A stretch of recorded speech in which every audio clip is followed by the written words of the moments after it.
Good evening, Council. Good evening. My name is Paul Herring. I reside at 525 Mason Street, and I'm honored to address you this evening. I'm here with good news, I guess. You know, I'm an optimistic kind of guy. I'm a glass of water is half full as opposed to half empty kind of guy. And I know this is our second strike. 1, 2, 3 strikes we're out. But we still got a chance. We can still manage this. We can still come out stronger, better than we ever were after this. That's our only choice. That's our only option because it's happening. It's coming. It's going to be here, okay? If there's someone to blame in the city of Flint for our condition, or if we need someone to blame for the state of affairs in the city of Flint, blame me. Blame me and the rest of the 100,000 citizens that look like me. When I went to go vote, I've got 1,700 people in my ward registered to vote. 83 of us took the time to show up. If you always do what you've always done, you'll always get what you've always gotten. If you want something that you've never had before, you got to do something that you've never done before. If you want good government, you have to be good citizens.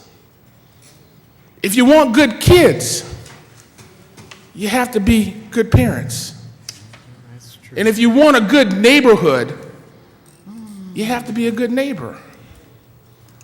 The blame lands on me. It lands on me square on my shoulders because maybe I'm not doing enough to get my neighbors to see the value of participating in this community. Maybe it's my fault that I'm not going knocking on doors and encouraging your constituents to contact you to give you the feedback you need to make these decisions.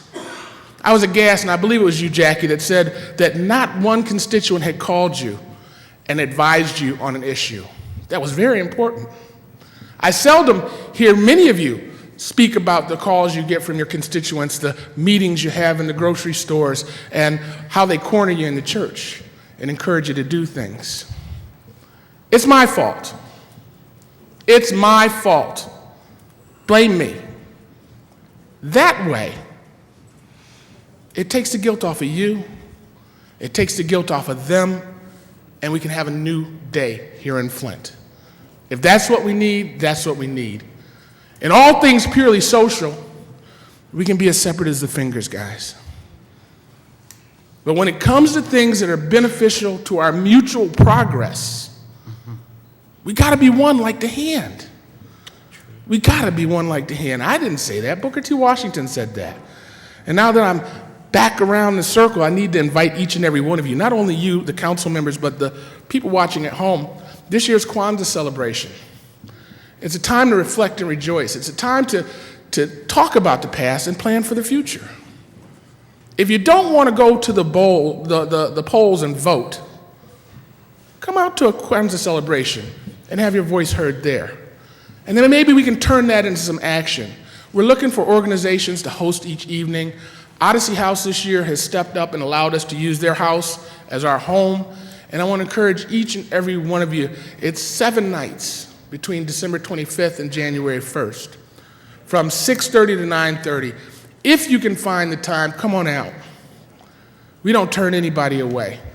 We want to know what you want your community to be. We want to start to be the change that we need to see in this community. It's got to be done. And I'm going to leave you with one more thing. Well, I'm not even going to say that because it's too cliche. We all know the definition of insanity. As a matter of fact, we wrote it. Thank you. Thank you, Mr. Herring. Our next speaker is Mr.